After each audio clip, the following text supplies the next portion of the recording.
You're in the water loop.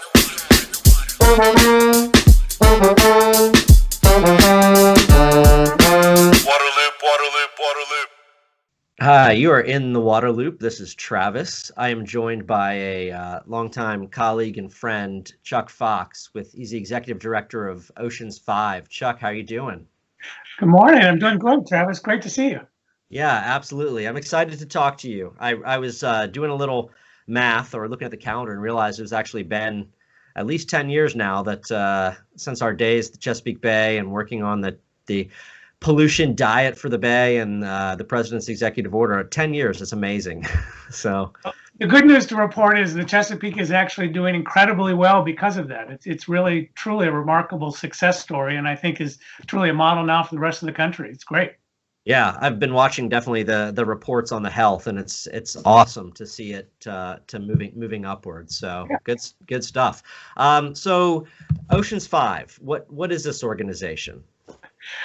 We're what they call an international funders collaborative. And what that means is a group of very generous and strategic institutions come together and they want to make grants to try and improve the health of the world's oceans.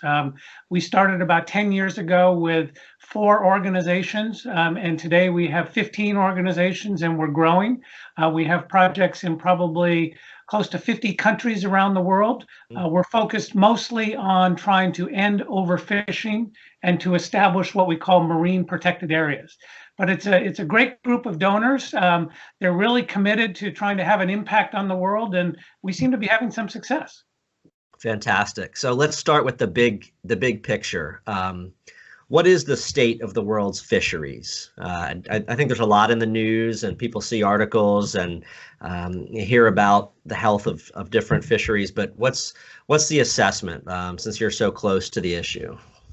So when you step back and look at the world's oceans, the biggest threat to them probably by far is climate change. You know, the reality is that the oceans are warming. They're warming faster than scientists ever thought. And sadly, this is going to have huge implications for the world's coral reefs. We're going to see very significant migrations of fish as the temperatures change and the habitats change. But if you step back and say, well, climate change is the #1 threat, what's the second biggest threat to the oceans? That is probably overfishing. And it is something that is still happening systemically throughout the oceans. There are examples of countries doing better and better jobs of managing their fisheries. The United States is actually one of them. Europe is getting better and better. Some of the stalwart improvements have happened in places like Iceland and Norway and Australia, New Zealand. But pretty much a lot of the rest of the world is in a situation where they're either not managing most of their fisheries, they're only managing a small amount of their fisheries. And in many, many parts of the world, certainly most of the developing world, there's literally no fisheries management that happens at all. And the unfortunate reality, what this means is there's less fish in the sea, which means less fish for people to eat. And it really changes the whole balance of the ecosystem because it is so systemic throughout the world. Is overfishing as simple as just taking out more fish than can be maintained? You're taking out too many, the population can't keep itself up at a healthy, balanced level. It's that simple? Correct. And it's like a bank account. You know, if you keep your principal in your bank account, you'll be making interest and you will get more and more money over time. If you start depleting that principal, you will not get any interest and eventually you're going to run out of money. And that's essentially what goes on in the world's oceans. Now, where it gets a little more tricky is you could imagine, for example, a parrotfish. Many people might know this as a colorful reef fish. And it's a very attractive fish for many people in the Caribbean, particularly spear fishermen. They love going after parrotfish. They taste good. The unfortunate reality, though, is parrotfish have a really fundamental role in an ecosystem. They're herbivores. They are the fish that cleans up the algae off the coral reef. And once you take those herbivores out of that ecosystem, the whole reef changes and the whole ecosystem dynamic changes. So what we see with fisheries management, it isn't just about managing single species anymore. We really have to look at the totality of the ecosystem, because just by overfishing one fish, you can actually have cascading effects throughout the ecosystem. Yeah, sure. That whole food chain and the way everything works together. Are there any statistics on just, what percent of the world's fisheries are unsustainable right now or on the verge of collapse or whatever it might be? Yes, and there are, as you would imagine, there's lots of different opinions on this. The official opinion by what's called the FAO, the Food and Agricultural Organization, has upwards, well, probably about 80% of the world's fisheries are either overfished or at maximum capacity, meaning you can't take any more of those fish or they are actually already subject to overfishing. There's a lot of other studies that have been done out there that suggest the problem is far, far worse. Essentially, even FAO would agree with this. We haven't had an increase in wild capture fisheries probably since the mid 1980s, early 1990s. We've been kind of at a plateau, despite the reality that there's been more increased effort in trying to get fish. And this is a classic case, a classic sign of overfishing. Now, one of the most important things to keep in mind is that these global pictures that I've given you of a kind of a global world that is either at the verge or already overfishing in many cases, these are for only the fisheries where we have decent data. And the vast majority of the fish in the world we have no data on. And most of the science suggests that for coastal fisheries, these reef fisheries, or fisheries imagined in Asia or in Africa, these are places where there's very little data, and all the data that we have suggests they are massively overfished. Yeah. The thing that jumps out at me is just the challenge of dealing with fishing with the world's oceans, just how vast they are. I mean, the scale of the ocean and how hard it is to keep track of what's happening out there, where boats are going, what fishing fleets are doing, and it's just such a massive area. Could you talk about that a little bit?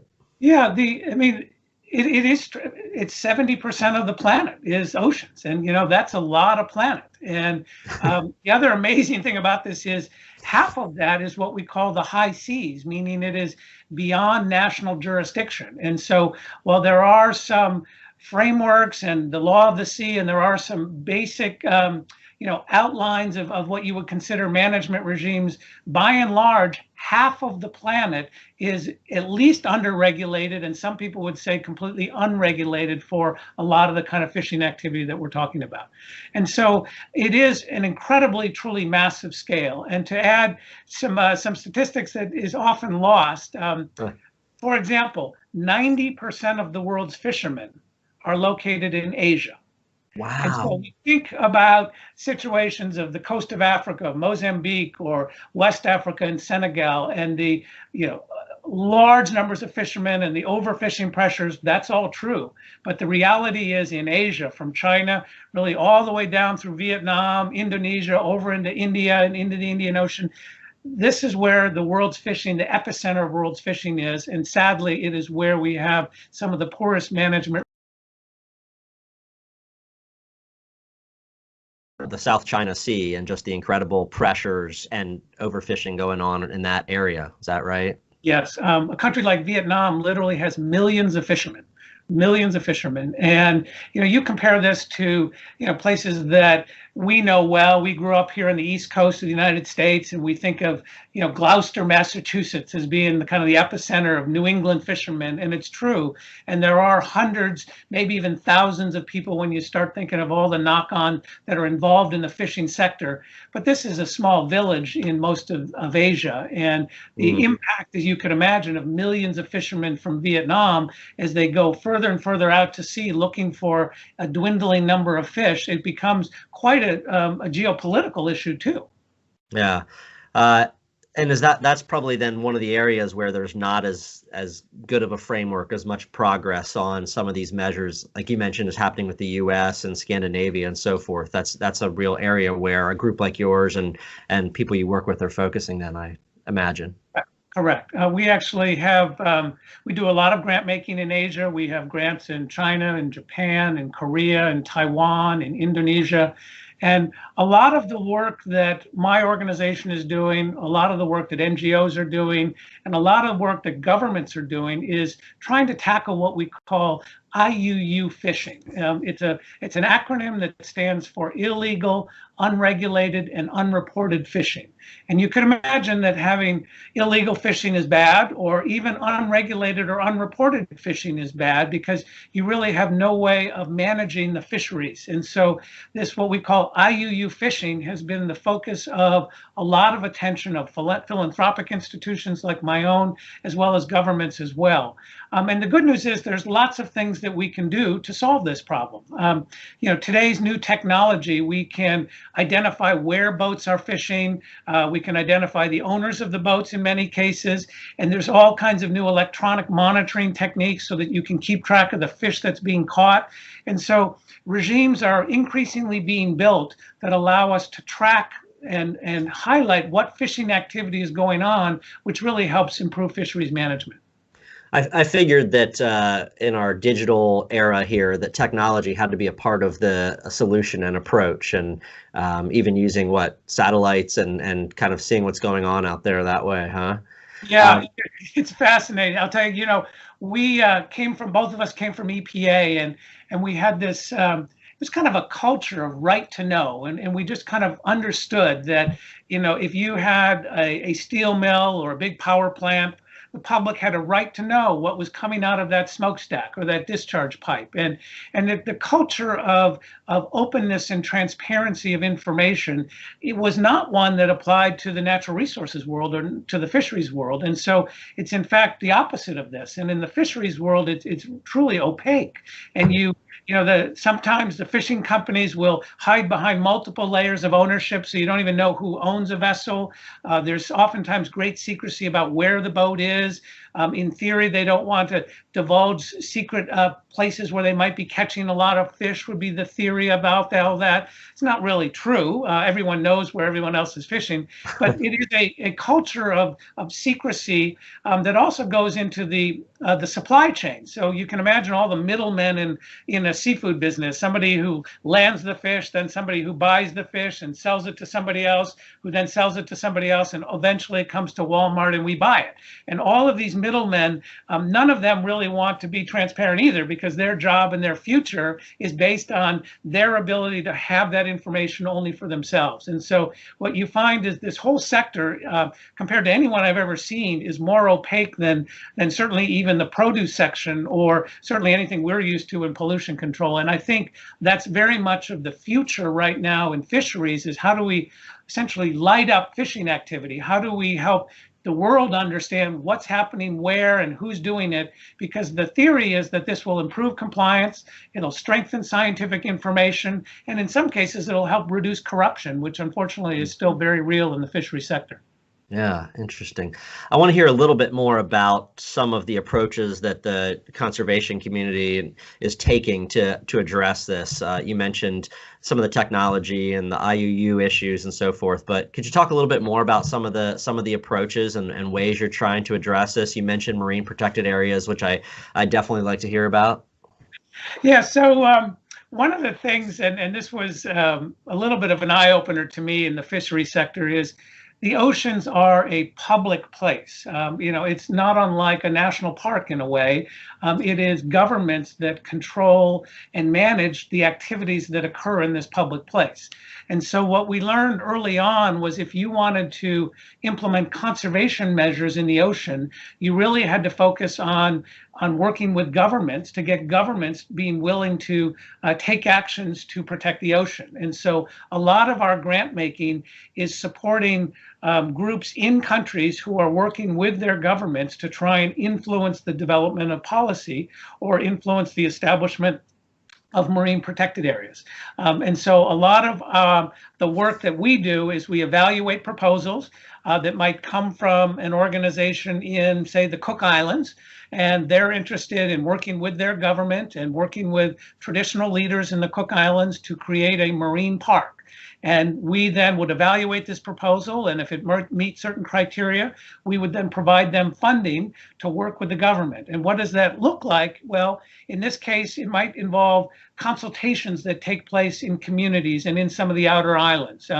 For example, in the Cook Islands in particular, there were threats of foreign fishing fleets coming into some of the outer islands. And we found that some of the residents of the outer islands really wanted to have areas around their islands that they would manage and that would not actually be subject to foreign fishing pressures because they wanted to be able to manage those.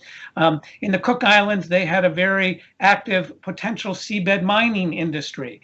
And there was a very strong interest of some of the residents to only allow the mining to happen in certain places and not have it happen throughout the Cook Islands.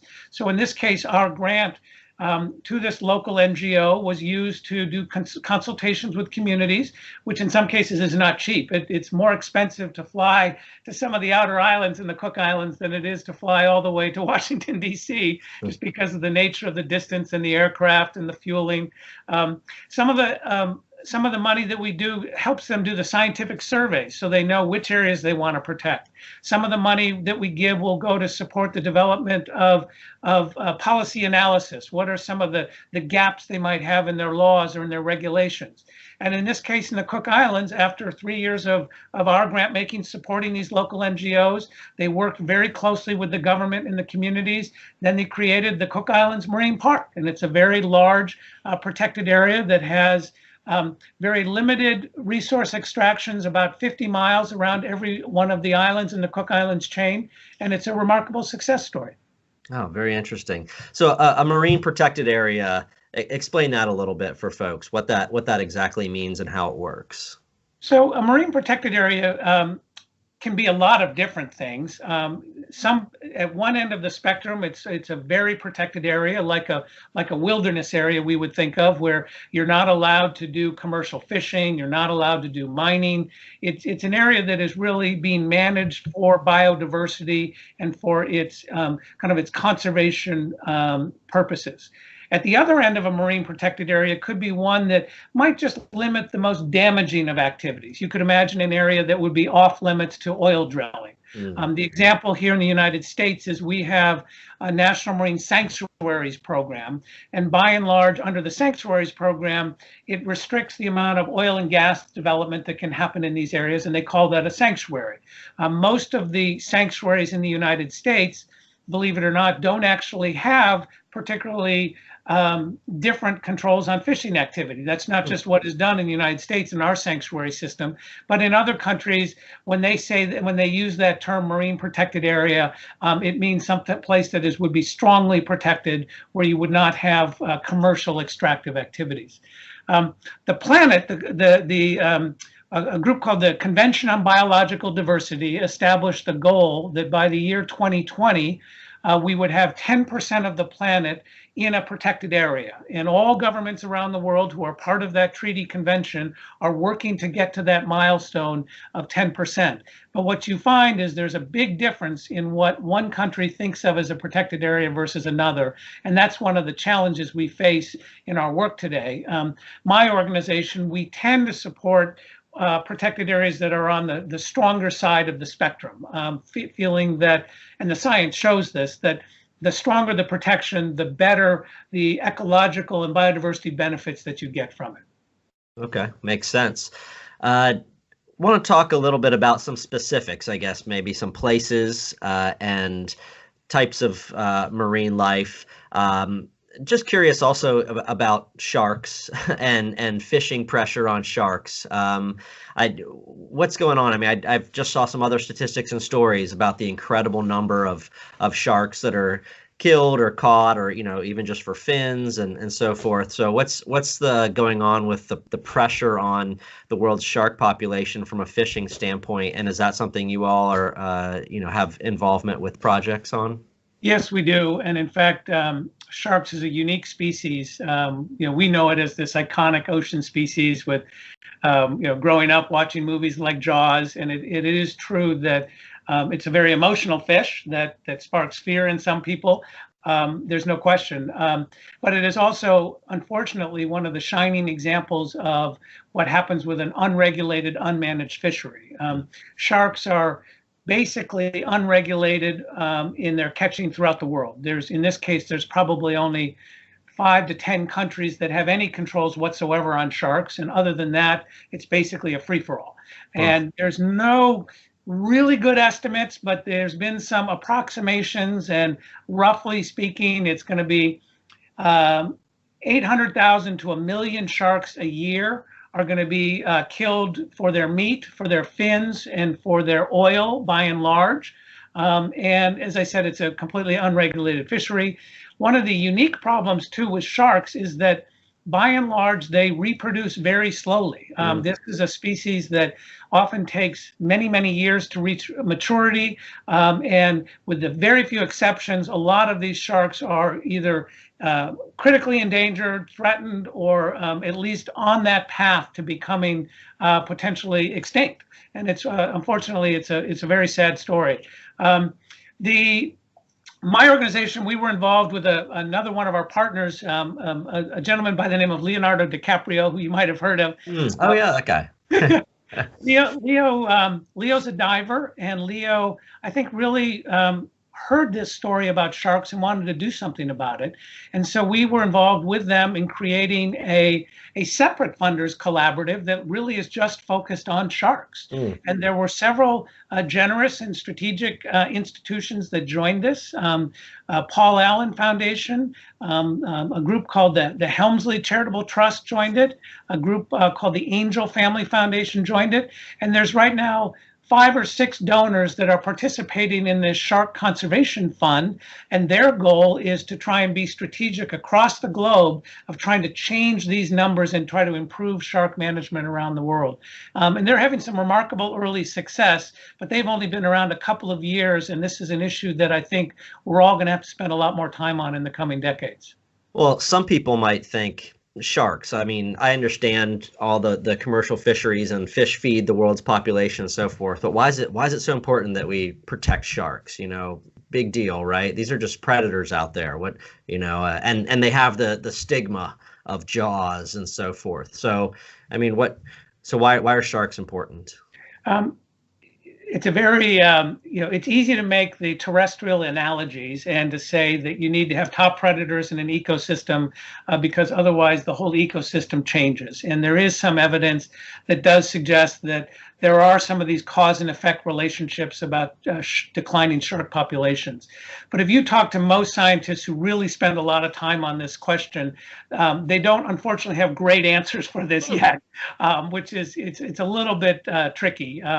There are some cause and effects that you would imagine, but the reality is it's in the ocean, it isn't quite so much the pyramid relationship that we think, where the bigger fish eat the smaller fish, and they just kind of work themselves down this food chain. It's a much more complicated, interconnected web. I think it is fair to say that when you do take top predators out of an ecosystem, the ecosystem definitely changes, and it's going to have knock-on effects throughout that ecosystem. And we have seen examples where, for example, it might change the herbivores that are fishing on a reef and result potentially in increases of algae. That is one hypothesis that has been tested and certainly demonstrated in a couple of places. There were some connections that were debunked about these relationships, including some very potentially dangerous ones here on the east coast of the United States. There was a theory, for example, for a little while that sharks, the decline of sharks was resulting in an increase of rays, and the increase of rays was then resulting in a decline of oysters and clams because the oysters and clams were being fed on by the rays, and therefore the solution was we needed to increase mortality of rays. We had to get rid of the rays. And so it resulted in what most scientists think of is kind of an exploitation, without any management plans, of yet another species, in this case, the cow-nosed rays throughout the mid-Atlantic. And we're seeing some of the effects of that one already. Cow-nosed rays, sadly, are a lot like sharks. They reproduce late, and they're not as fecund as some other species. It's an example of I think, why we always need good science before we make some of these management decisions. Absolutely. Also want to ask you about a place, Kiribati, where I think you have been and done some work. And for folks that might not have heard of it, just describe this place and talk about, I guess, the fisheries there. And I think it's also, this is one of the places that sadly is really on the absolute front lines of climate change and sea level rise. So yeah. Yeah. So the island of Kiribati is how they pronounce it there Ah, in Kiribati. thank you. And it's an incredible nation, and it's got it spans an area that is probably larger than the continental United States. It has three distinct island groupings. The capital is a place called Tarawa. If you were to visit it, it would not look like any other Pacific island you've ever visited. It's an incredibly dense. It's incredibly, in terms of population, the population demographics is very, very young. And it's been described to me as a population density about that of Manhattan. They have very poor water and sewer. The overall GDP is very small. A few years ago it was about $1,800 per person per year in Kiribati. So it's a relatively poor country, but they're very rich in fisheries. Oh, and I should have mentioned it's a very flat country too. It's I've been there several times, and depending on the tides, they could be washing out roads. One time I was there, it washed out an entire wing of the hospital. And as you say, this is a country that is really on the front lines of climate change, and the new government is trying to figure out ways to address this. The old government actually purchased some land in Fiji, thinking that eventually they might need to have an ability to relocate some of their people to a higher land. The current government is taking a slightly different approach, trying to do their best to manage their land and to try to deal with some of the climate change issues there in Kiribati. It's a remarkable, resilient people. They've been through a lot, and it's truly a wonderful, wonderful place. Fisheries are a huge part of their GDP. And I don't know the exact number, but it's certainly more than 50% of all the revenue that comes to the government comes from fishing. And specifically how it comes to them, it comes from foreign governments who want to have access to the right to fish within their waters, and then they pay the government for that right. The United States, for example, pays the government of Kiribati for the right to fish in Kiribati. Some of this is actually done with Taiwanese flagged vessels. It all gets a little bit complicated sometimes.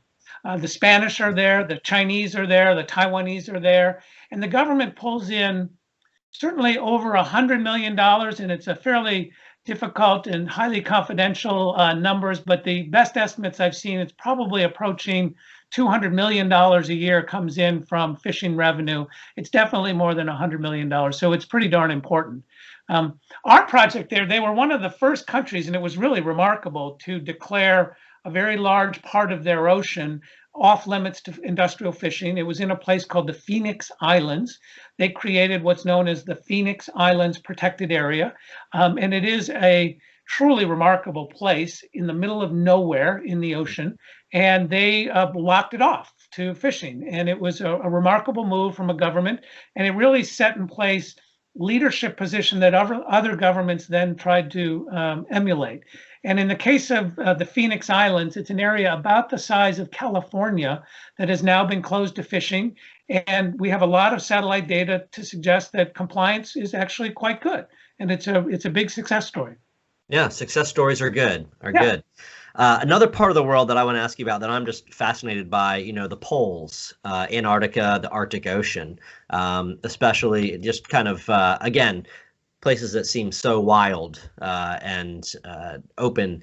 And so I'm curious about fishing in those areas and, the wrinkle of as climate change is occurring and as the ice is melting, and especially you hear about the Arctic Ocean becoming more open, and everyone kind of looking to get their stake in that area. What's happening in these two poles of the world? Well, it's interesting. So, of course, the Arctic and the Antarctic, the Antarctic by the word is the opposite of the Arctic, and we think of it as opposite on opposite sides of the poles, but it's also opposite in the sense of the conservation challenges and the governance. And for example, in the Arctic, There's a small part of the Arctic that is what we call high seas, that is international waters, right in the central Arctic Ocean. But most of the Arctic, that what we think of as the Arctic, is actually within the real estate of Russia, the United States, and Canada. And Russia, in fact, is probably half of the Arctic. The Antarctic, on the other hand, is claimed by several countries, owned by no one, and there's now being operated under an international agreement through an organization called the Convention for the Conservation of Antarctic Living Marine Resources, or CAMLR, as we talk about it. Okay. And so what that means, if you want to do conservation in the Antarctic, you have to go through this international institution and get them to agree almost on what we call a consensus basis for any management that takes place in Antarctica. So if you're trying to do conservation in the Arctic, you typically work with each one of these countries individually. Can you get them to restrict fishing appropriately, create MPAs appropriately? If you're in Antarctica, you have to work with this international body. We have several grants in both places because of the reasons you would imagine. They are changing very quickly. They're incredibly important ecologically to the planet. And in the case of the Arctic, it's incredibly important to the people that live up there. They are truly also on the front line of climate change. They are seeing dramatic changes in their way of life. And the more that we can, I believe, protect that way of life and give them some resilience to help manage this change, the better off they are. And so some of our grants are trying to do just that. And so we have grants in Canada, in Russia. We used to have some grants in Alaska that are about helping to improve fisheries management and establish some of these long-term protected areas. One of the success stories that we don't hear a lot about here in the American press is that Russia, and President Putin in particular, has been very ambitious and very successful in creating protected areas in the Russian Arctic. In fact, the largest protected area right now in the Arctic is in Russia, and it was declared, and this might be very similar to the United States, it was declared right before his presidential election in March of 2018, and it's around the New Siberian Islands, and it's really another remarkable place. There was a massive protected area created, the world's largest, in Antarctica. And this was really a direct result of some aggressive work from Secretary Kerry and President Obama. They personally lobbied a lot of world leaders to get this consensus in this international institution. And they created what's called the Ross Sea Marine Protected Area. And it's over 1 million square kilometers of fully protected area in some places and very strongly protected in others. It was a remarkable success story. It took probably 6 or 7 years of international negotiations to do that one, where in the case of the New Siberian Islands in Russia, that took probably only 2 to 3 years, just to give you a flavor of how it's different. Okay. And what are the protections? Are they really protecting from commercial fishing in these parts of the world, or is this more protecting from, mining and other ocean exploration, or what would be the pressure on the ecosystem in those places? So the pressure on the ecosystem in the Antarctic is by and large fishing. And depending on who you talk to, whaling. But that is even changing now that Japan has recently agreed to get out of the Southern Ocean for its whaling. So right now, the only really resource extraction happening in Antarctica is fishing. And the primary species there is what we know of here in the United States as Chilean sea bass. It's called Antarctic toothfish. It's a slight different species than the Chilean toothfish, but that's the primary species. It's a very large, slow-growing predator that is fished by several different countries. The other big fishery in Antarctic is what we call krill. This is a relatively small shrimp-like species done in big nets that is used for feeding salmon. It's used for vitamin supplements. They essentially grind it up in various ways and process it into fish meal and fish oil. And that's been generally a growing fishery in Antarctica. So those are the two big threats. And krill is important because, as you would imagine, a lot of critters feed on that, whether it's the killer whales, the seals, the penguins. It's kind of the base of the food chain in Antarctica. Sure. The pressures in the Arctic are, again, very different. There you have not a very large commercial fishery at all because it's been covered in ice. You have very small and probably completely sustainable native fisheries that are going on in all of those countries up there. The biggest threats is probably some of the oil and gas development, particularly in Russia, but also in the United States increasingly, as well as the what I'll call the industrialization of the Arctic. We're seeing for the first time ever now shipping lanes and ships transiting the Arctic with the sea ice coming down. We're likely to see lots of other growth of the populations up there, some of the various support facilities. As oil and gas gets built, you're going to see production facilities come online up there. And so I think it's a bigger threat in the Arctic for what we would think of as more traditional kind of energy intensive resource exploitation kind of activities to happen in the Arctic. Huh. I want to follow up on the whaling by Japan. It was just in the news very recently, lots of activity on social media and a lot of people outraged at Japan going out there and hunting whales and so forth. And people were like, what are they doing? This is 2019. This is not 1919 or 1819. So what's going on with Japan and the whaling? So I might have a slightly different view on this than many, but there are 3 countries in the world right now that do whaling: Japan, Norway, and Iceland. There's a little bit of other whaling that happens incidentally, or I would say at a very, very small scale from indigenous communities in some in the Caribbean, some in Alaska, North America. And then there's some more incidental whaling that happens from other countries like Korea. But basically, I would say this is a remarkable success story that we have as the world. The whaling moratorium came into effect several decades ago, and by and large, with some exceptions, we've seen whale populations really go up. And I think it's a remarkable success story. The International Whaling Commission, though, has been a very moribund and polarized international institution with lots of factions going back and forth, in large part because Iceland, Japan, and Norway were continuing to do various larger scale whaling operations. And Japan made a decision only recently to essentially leave the IWC, the International Whaling Commission, because they felt that that body was not giving them the authorization that they wanted and needed to do the whaling that they wanted to under a sustainable regime, which is what Japan said they wanted to do. Japan's view was that the IWC was supposed to regulate whaling, not prohibit whaling. Mm-hmm. And they were frustrated after years and years of not getting that body to allow them to do what they wanted to do. And so they made a decision to stop whaling into Antarctica and to only whale on a sustainable basis in the waters around Japan. I actually look at this twofold. I look at it, one, as probably a good story for the whales. I think the net effect is going to be less whales being caught.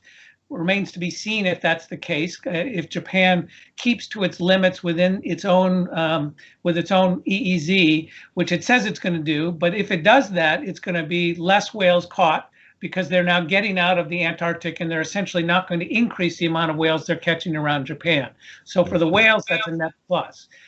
The downside of all of this is the international rule of law and the international cooperation that we need to solve some of these problems in the world. I always kind of felt that if we couldn't figure out whaling, we're never going to figure out climate change, right? Mm. And so this is the sad part of that decision that Japan made. But I think overall, this is not a view maybe shared by many in the conservation community. This is going to be a net plus for the whales. Although it's probably not a net plus for some of the conservation challenges that we have to face going forward as a world. Interesting. So it sounds like maybe a lot of the media coverage out there just they didn't have the proper context or talk to the right people to kind of get that background and understand really the full equation that's going on here. Very interesting. And it's also a little bit, I've probably spent a little bit more time in Japan than the average person, and I I have at least some more understanding, I think, of where they're coming from on all of this. And again, I don't want to take sides on all of this, but I think by and large that whales being killed, which is probably a good thing. Yeah. Last couple questions here. You know, you're able to go around the world and see a lot of these different places, be involved in a lot of these projects.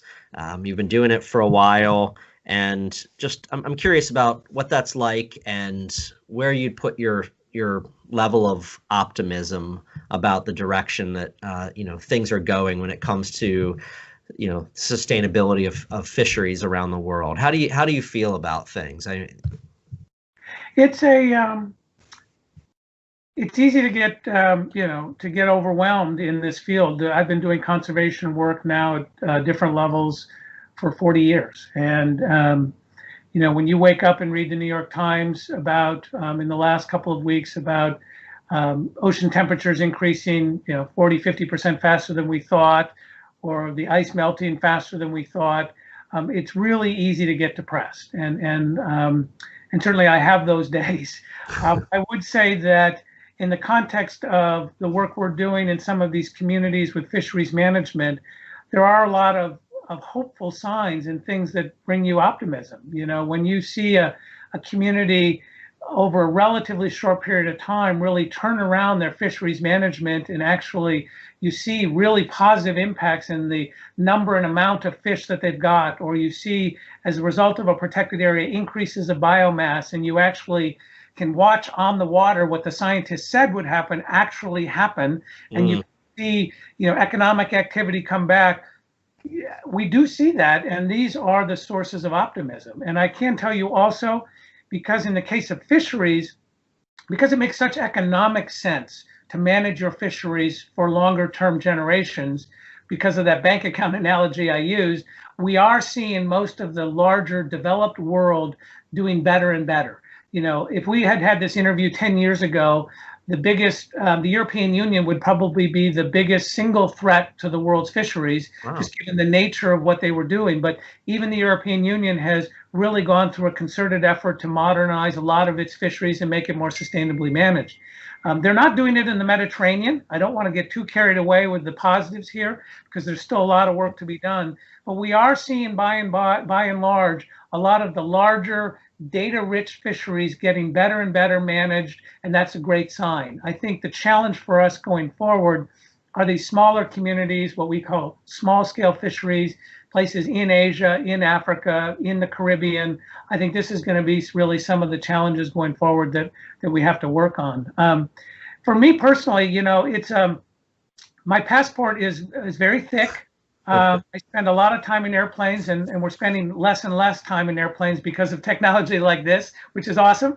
But I will say that the work is inspiring when you meet these people. And that's, I think, the part of it that keeps me going is you have people who have this passion. You have governments that are functioning. You have a spirit of really trying to solve problems that you see around the world that you don't always see in places like the United States these days, that I find, very optimistic in some of my international work. Interesting.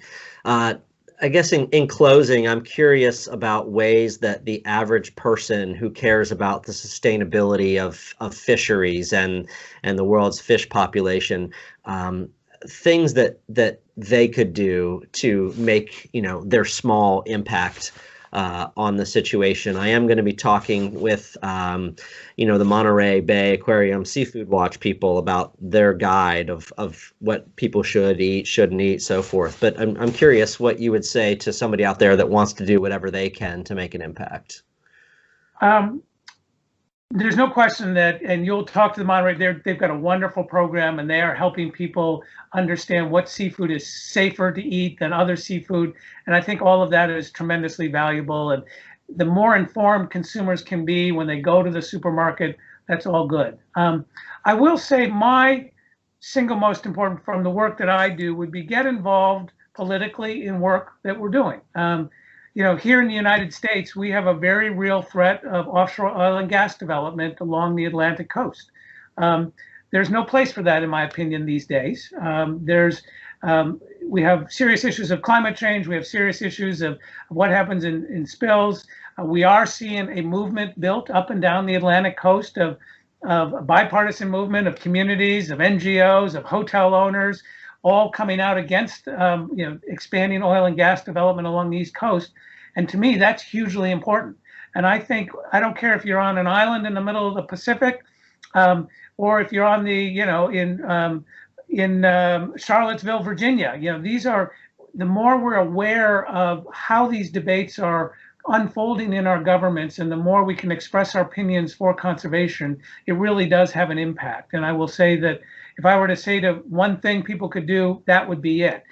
If you want to get really creative about this and start to think about what we as Americans can do, I think we have to start looking much more beyond our shoreline and into other countries. We have, by and large, here in the United States, a very well-informed population. The BBC's Blue Planet 2, it got record viewership here in the United States and in the UK, and we're generally well-informed, and we really do care in the United States. But the truth is that you don't find that same knowledge and culture and video productions in Vietnam. There are not Chinese storytellers. There are not Indonesian storytellers, by and large, telling these kind of stories that we're aware of here. And so the other message I would have is, let's help spread this knowledge we have here in the United States and in Europe to some of these other countries, where that's where we're going to win or lose on the oceans, to the extent that we can get more conservation happening in China or in Africa or in the Caribbean. This is some of the real challenges we face as a planet. Fantastic. Well, Chuck, it was great to catch up with you, and this was super informative. I appreciate the time, and I look forward to continuing to follow what you're doing and the work of Oceans 5 and all the projects you guys support. So thanks so much. My pleasure. It's always good to see you. All right. Take care. Bye. You're in the waterloop.